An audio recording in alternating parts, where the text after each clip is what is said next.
The footage is grainy. A young woman steps into a hotel elevator. She presses the buttons one after another, glancing nervously into the hallway. She hides in the corner. She peeks out. She waves her arms strangely, almost as if speaking to someone who isn't there. And then, she's gone. Weeks later, her body would be discovered in one of the most horrifying places imaginable. Who was she running from? Was someone chasing her? Or was something else happening entirely? This is the chilling mystery of Elisa Lam, a case captured on CCTV that continues to haunt the world. Elisa Lam was born on April 30th, 1991, in Vancouver, Canada. She was the daughter of immigrants from Hong Kong and the eldest of two sisters. To those who knew her, Elisa was bright, curious, and full of life. She loved literature and fashion. She wrote openly about her struggles with mental health, using her Tumblr blog as a place to share her thoughts, fears, and hopes. Elisa had been diagnosed with bipolar disorder and depression, but she was determined not to let it define her. In early 2013, Elisa set out on an adventure. She wanted to travel along the west coast of the United States. It was meant to be a solo journey of discovery, a chance to experience new places, meet new people, and escape the pressures of her everyday life. Her parents were nervous. Elisa's mental health struggles meant they worried constantly, but she promised to stay in touch, calling or emailing every day. For the first part of her trip, she kept her word. She posted photos, updates, and little snippets of her travels.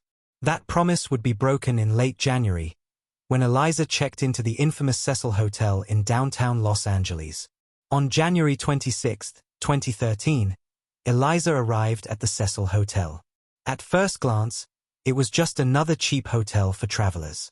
But locals knew its dark history.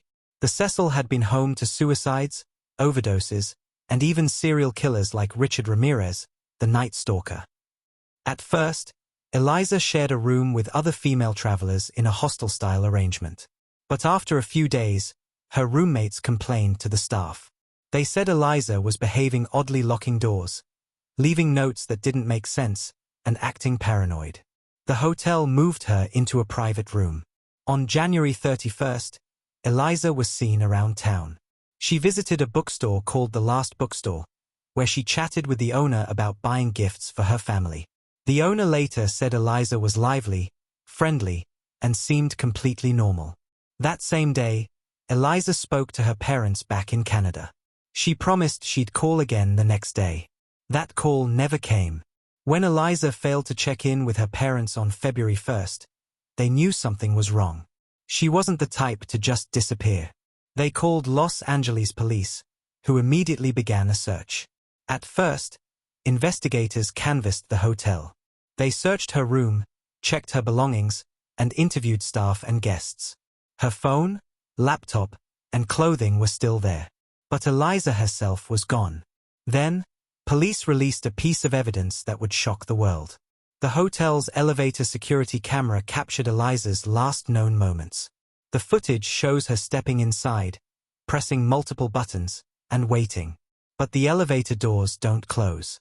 She peeks into the hallway, hides against the wall, then steps outside, moving her arms in strange, almost ritualistic gestures. Her behavior is erratic, confused, frightened, and then she steps out of frame. The doors close. The elevator moves. Elisa Lam is never seen alive again. The video quickly went viral. Millions watched it, analyzing every second. Some swore she was hiding from someone. Others claimed she was playing a game. And many wondered if something supernatural was at play. 4 days, police searched the hotel and surrounding area. They found nothing, until guests began to complain. The water in the hotel had changed. It had a strange taste. Low pressure. A dark color. Maintenance workers were sent to check the water tanks on the roof. On February 19, 2013, they made a horrifying discovery. Inside one of the hotel's 4 large water tanks, floating face-up, was the decomposing body of Elisa Lam. The discovery shocked the world. How had Elisa ended up in a locked water tank on the roof of the Cecil Hotel? The roof was restricted, with alarms on the doors. The water tanks themselves were heavy and difficult to access. Even trained workers struggled to open them. How could a young woman, alone, climb inside without anyone noticing? Investigators considered foul play. Had someone followed Eliza, killed her, and dumped her body in the tank? Or had she gone there on her own, during a mental health episode, and drowned by accident? The autopsy only deepened the mystery. The coroner found no signs of physical trauma, assault, or drugs in her system beyond her prescribed medications. Her death was officially ruled an accidental drowning. But that answer satisfied no one. The case exploded online.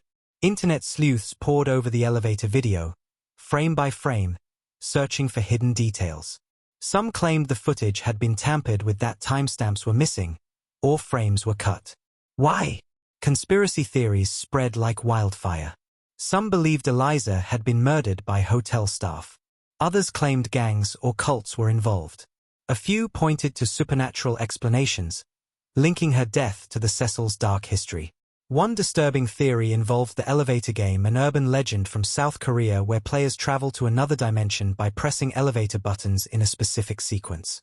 Eliza's button pressing in the footage looked eerily similar. But investigators found no solid evidence. Witnesses, staff, and guests all gave conflicting accounts. Every promising lead ended in disappointment. Years later, documents revealed just how much Eliza had been struggling with her bipolar disorder at the time. Her medications were found in her system, but in lower amounts than prescribed. Experts suggested she may not have been taking them properly, leading to a manic or psychotic episode. In such a state, it was possible Eliza became disoriented, paranoid, or even hallucinated. She may have gone to the roof, climbed into the water tank herself, and tragically drowned. It was a heartbreaking but plausible explanation. Yet for many, it still didn't add up. Why didn't the alarm sound when she went to the roof? Why didn't anyone hear her? And why was the elevator behaving so strangely in the footage? In the end, there was no suspect, no perpetrator, no clear crime, just a tragedy. Eliza's death was ruled accidental. But the questions it left behind have never been fully answered. The Cecil Hotel faced lawsuits from Eliza's family, but they were dismissed. The hotel later rebranded itself, trying to shed its cursed reputation. For Eliza's family, there was no closure, only grief. A young woman who set out to see the world had her life cut short in the most chilling way imaginable. Her blog remains online, frozen in time. Posts filled with longing, humor, and insight now echoing with sadness. The case of Elisa Lam, the creepiest moment ever captured on CCTV, remains one of the most disturbing mysteries of our time. A young woman, alone in a hotel with a dark past, caught on camera in her final moments. Did Eliza die by accident, in the grip of her illness? Or did something else happen that night, something we may never understand? What do you think happened to Elisa Lam?